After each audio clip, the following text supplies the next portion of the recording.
Trying out some new video software, so bear with me if it does not work 100%, but it seems to be doing good for now. So as long as we are good here, let me just make sure. Alright, you should be able to see me.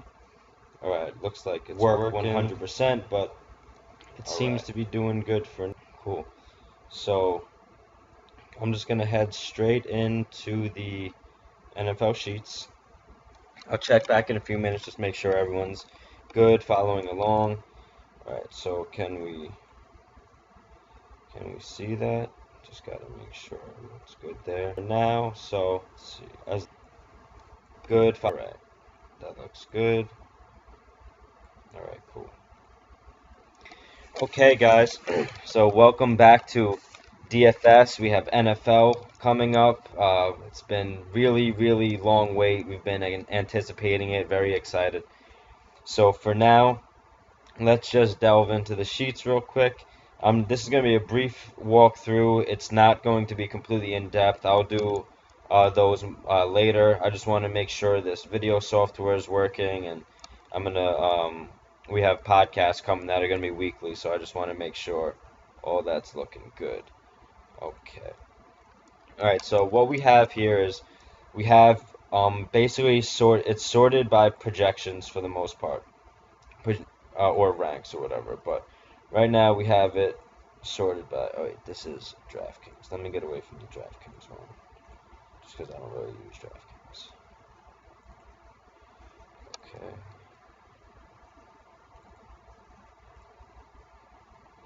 Alright, so let's hop in here.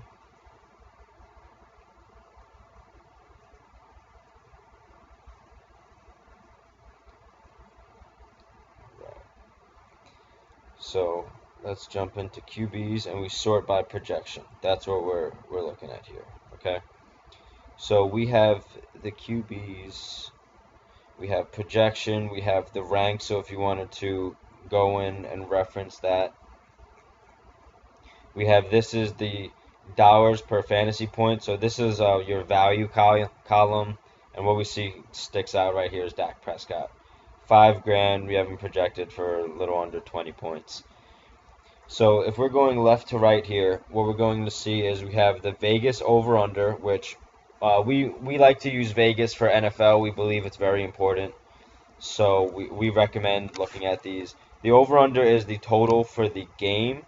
And so if you want to sort that by, if you click this and go largest to smallest, we have the games that are supposed to be shootouts here.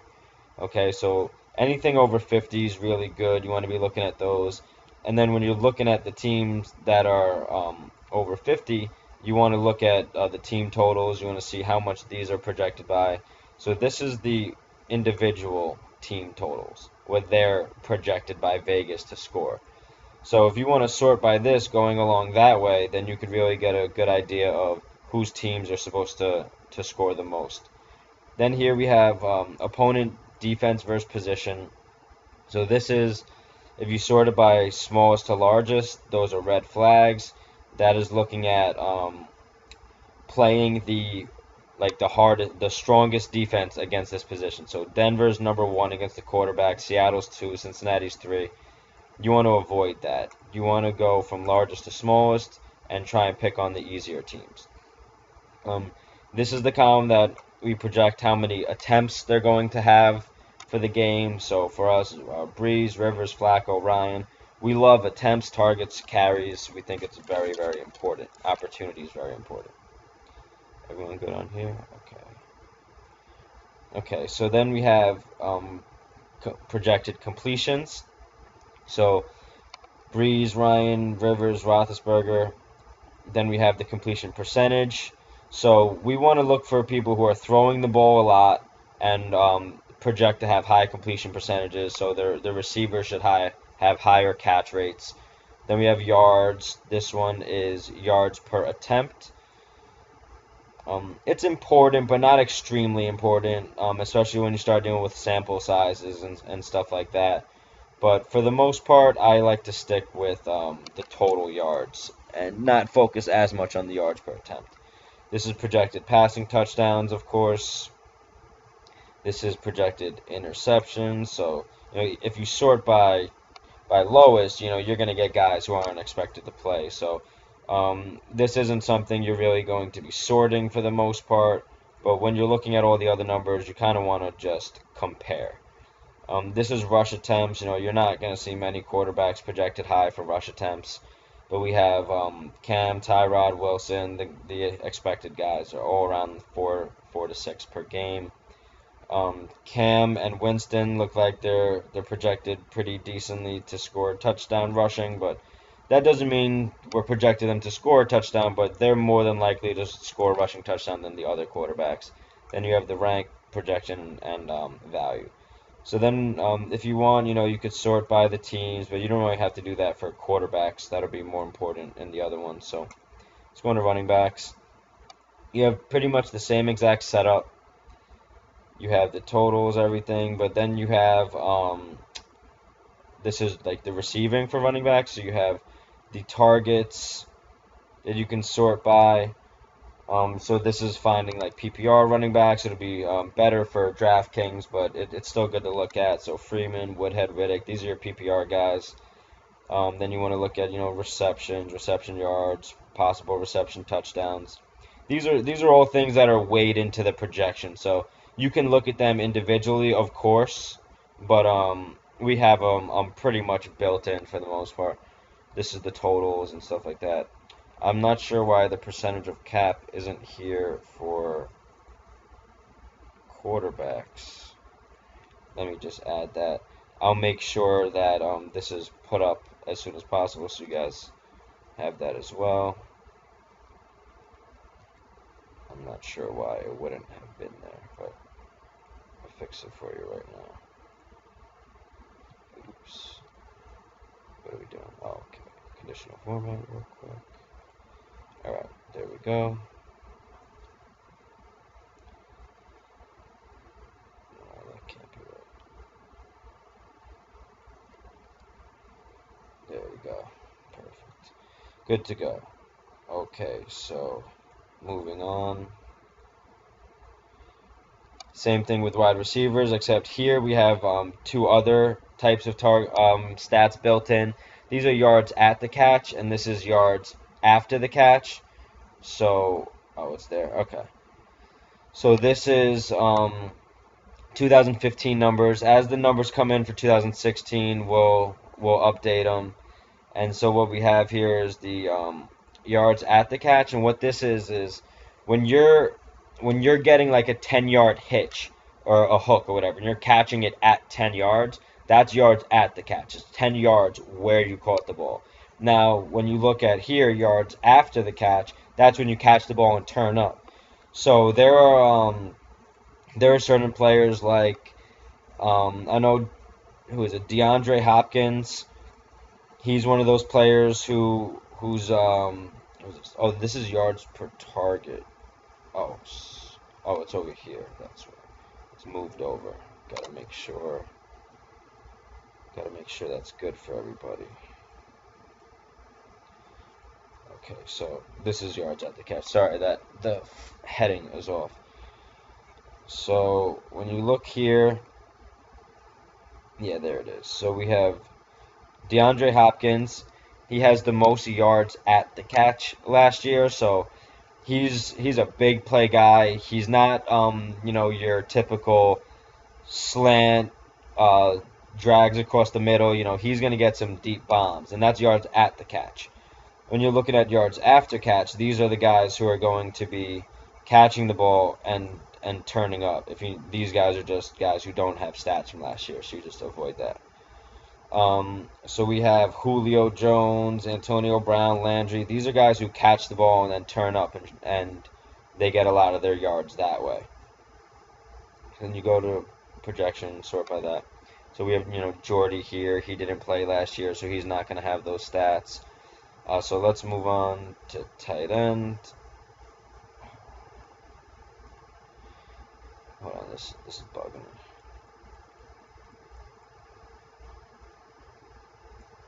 Alright, it says matchups. That's just little formatting things that I go OCD with. Good. Okay. Oops. So let's move on to tight end. So we have the same thing: over under, points, DVP, targets, projected receptions, percentage. Then we have the yards at the catch, yards after the catch.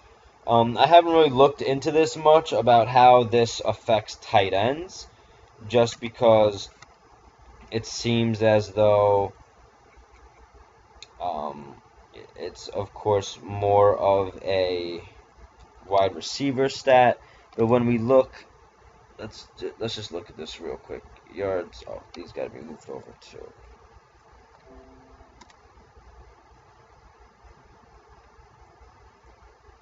Okay. So yards at the catch. Let's look for tight ends real quick. Let's see what we got. We have Greg Olsen, Barnage, Delaney Walker. So these are big play guys. Then yards after the catch. These are guys who turn up. We got Travis Kelce, Jordan Reed, Delaney Walker. So I guess these will be pretty good to look at even for tight ends.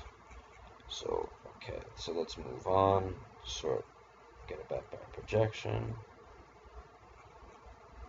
Looks like the two other tabs are missing, but okay. So now we go to kicker. So kicker, you have the over/under, you have the total. This column, it looks like we don't even need that because it's all zeros.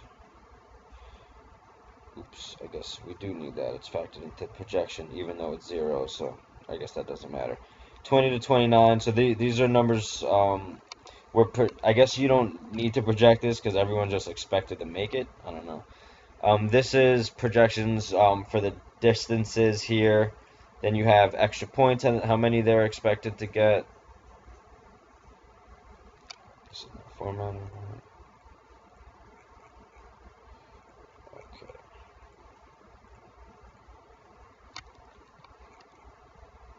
Okay, let's move on. So go to projection.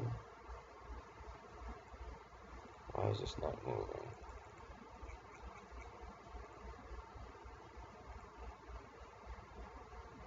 Alright, now we're good. Alright, kicker, and then move into defense. We have the over-unders, we have the totals. This is how many the points the opposing offense is. What is? Oh no, this is the rank. Sorry, this is the opposing offense rank. Then we have the opposing offense projected passing yards, projected rushing yards. It looks like the rank is here. I forget exactly what that was. I gotta look into that. This is the projection of the points, of course. Then we have the percentage of the cap. So that's a quick run through of that. Then we have the lineup builder. So what the lineup builder is going to do is, I'll give you a quick rundown of this. Let's say we want to get the two running backs. We'll go sort by projection. Of course, we get two studs, so we'll copy them, then paste by value into the lineup builder. So now we have, it's a comparison tool, but it's also showing us their projections.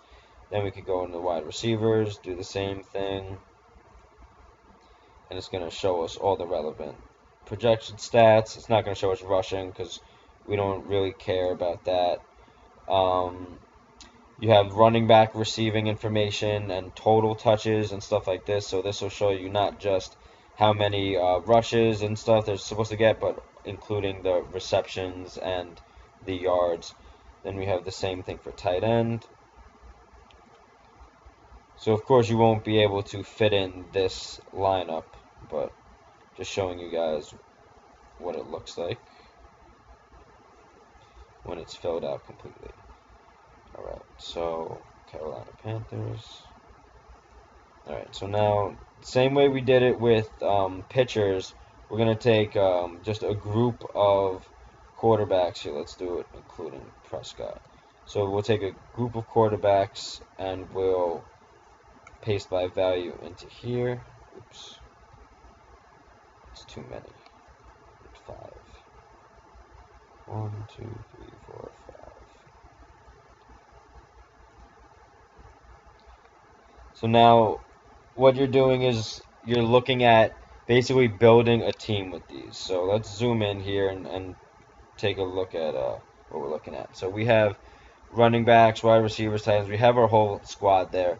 And then we're looking at the salary. So it shows us the total salary, how much it costs, and how much we have left for a quarterback. So it's very obvious that we won't be able to afford any quarterback here. So even if we wanted to look down here and see what their salary was and the percentage of the cap, and I don't think I explained this. The percentage of the cap is how much their salary takes up of your salary cap. So like Justin Tucker, 4,900, his price only takes up 8% of your whole $60,000 that you have to work with. So we like looking at that because certain things will stand out for value for you. So it's obvious we can't use any type of quarterback here. So the number one thing I would probably do is downgrade wide receiver. So let's just do that real quick. We'll sort by lowest value, which is dollar per fantasy point. And these are guys who are expected to score the most. Wait, hold on. Is that right? Okay. It doesn't seem right to me, but let's put in Crabtree and Terrell Pryor. See if that makes a difference. Okay, so we would have 4,800 left over for a quarterback right here, Dak Prescott. Let's see, let's just humor myself and just put in a 4,700 kicker, Mason Crosby. So we put that in there, and then that's a lineup I wouldn't recommend using, of course, but that's a lineup that you could use Dak Prescott in because you see there's $0 left. You have 5,000 left over for your quarterback. That's how you would use it. Now, if you look here, the Carolina Panthers, I have the number here. This is for the defense versus position for all these different positions, and for the kicker, we have the quarterback's number, just because a bad defense is going to let up more points. Whatever.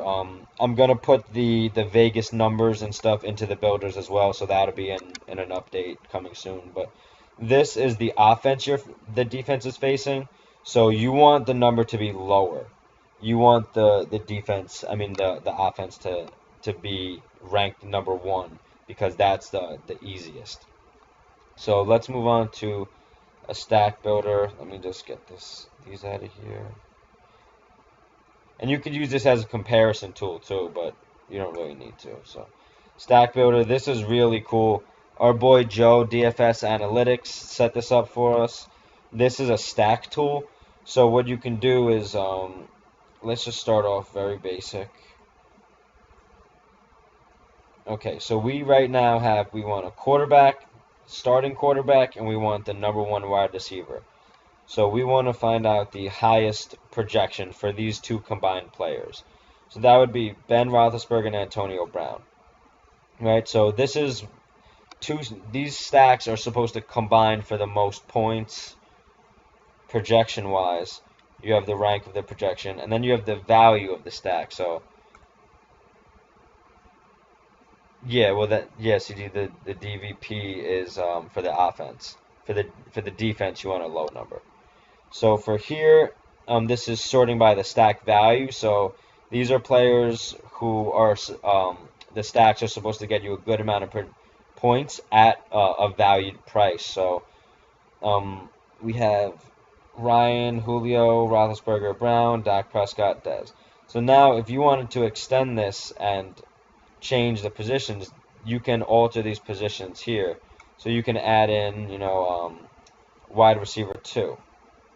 And now, so that's going to put in the wide receiver 2 from that team. So now this is QB1, wide receiver 1, wide receiver 2.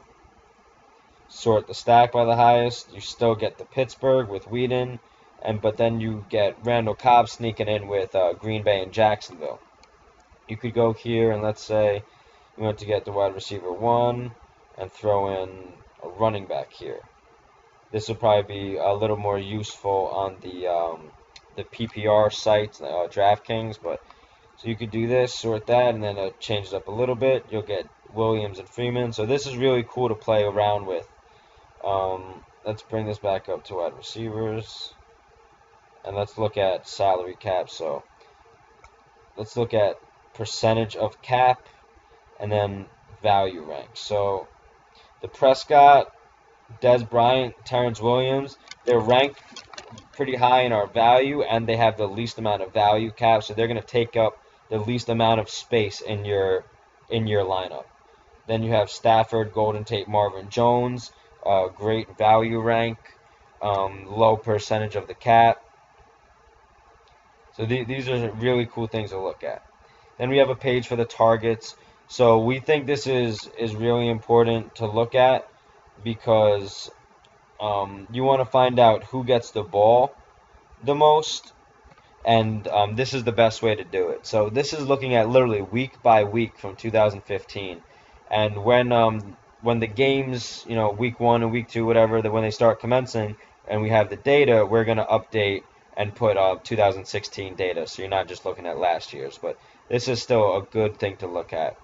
So you have week by week here, you could look at the teams, whatever, different teams. Make sure when you move over here to the red zone targets, you have all of these selected, just so this table is fine too. And you can look, this is red zone targets from last year for each team, so these are really important.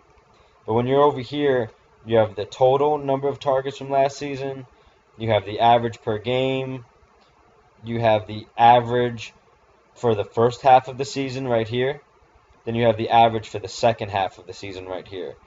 And what I did is I created a metric. It's very simple, but I call it late push, and I have one called fell off.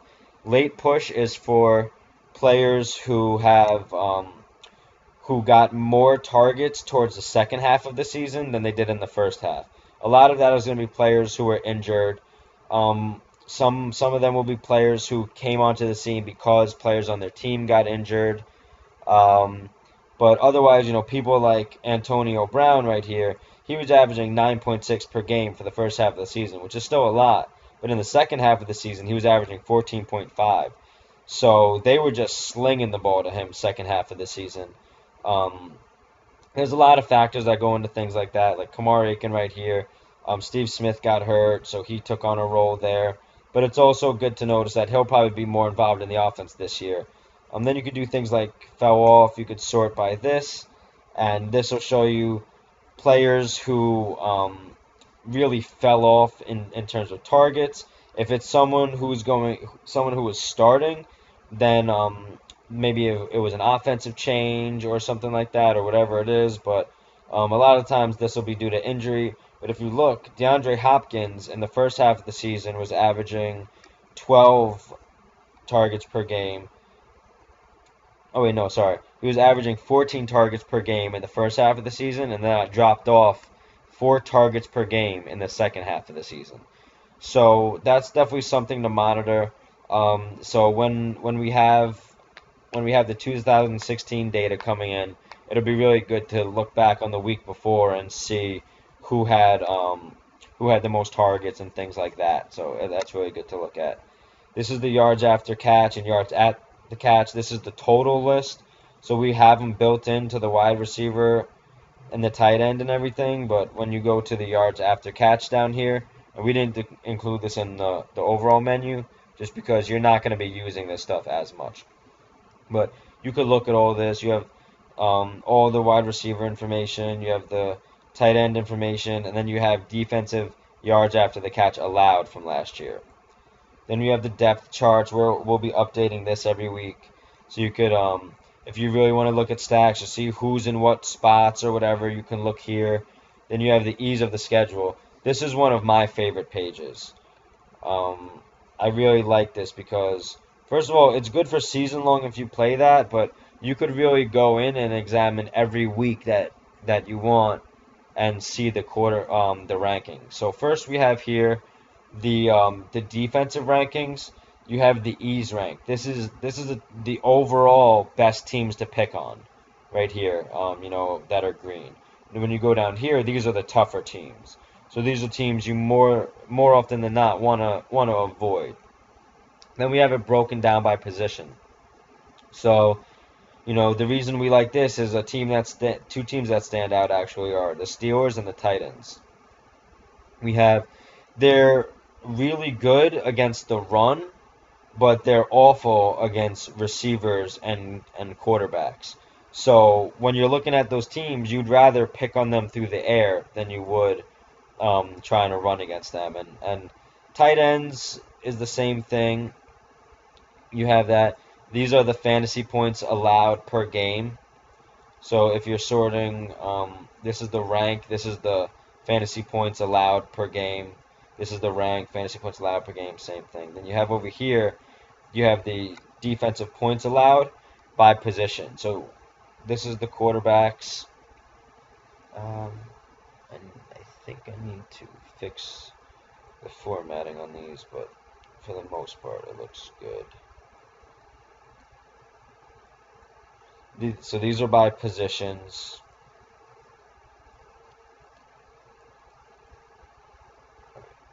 Actually, no, I think I did that on purpose. Alright, so, yeah, I did that on purpose to keep them separated. Okay. So let's go over here, and we have the quarterback ease of schedule. So these are based on the easiest schedule in general, and let me change that. I'll do that on the DK sheets also. I think we need to update with whoever's starting. So we'll have the updates on everything out the latest on Fridays. We'll have preliminary sheets up on Wednesdays for people who want to play the Thursday games, and then Friday will be the final updates. So those will be make sure everyone's starting and everything, and all the little things. Anyone got injured in practice, whatever, we'll make sure those are covered. So like Thomas Rawls, you could just use these sheets. It doesn't really matter about who it is. It matters about the team for that position. So Romo, Prescott's interchangeable. It's whoever's playing that position. So right here, if you want to go to week 1, you would sort, and we have Derek Carr. He has a tough overall schedule, but week 1 he has the easiest schedule going against the Saints. Now the rest of the players, we don't have the names of the team because we just want you to look at the numbers here, so you could really get a good idea of a non-biased way of just looking like, all right, these are the fantasy points allowed to the quarterback position by the opposing team for that week. So you could do that every week and find out who, ranking wise, who has a good schedule that week, a good matchup that week.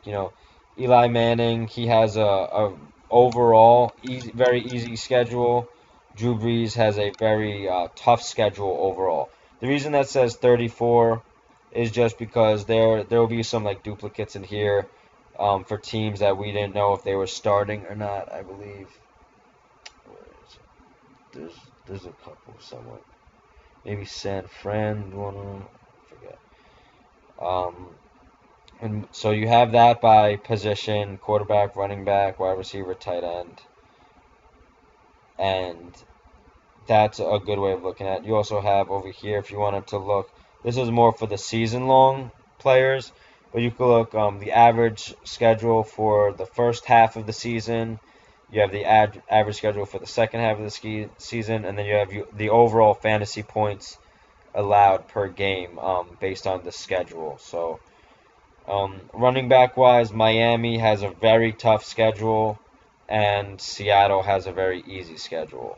So that's a good way of looking at it if you're doing season long or whatever. It's just a good visual to have.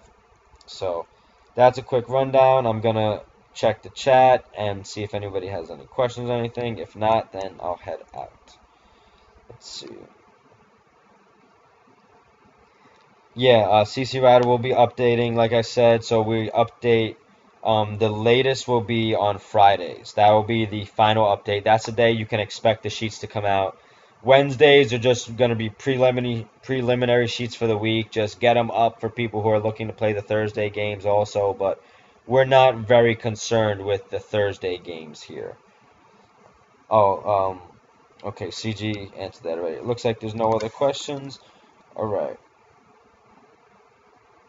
The DK sheet is missing formula left for quarterback. Okay, I'll make sure everything's fixed. We just wanted to get the sheets out. We thought they were basically 100%, but it looks like it's about 99%. So glad we figured a couple things out there. But let me go to, here, let me see this. Following along, it's very easy.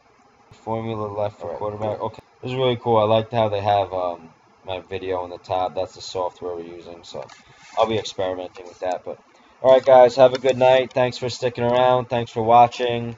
And visit us at dailyrotosharks.com. Take care.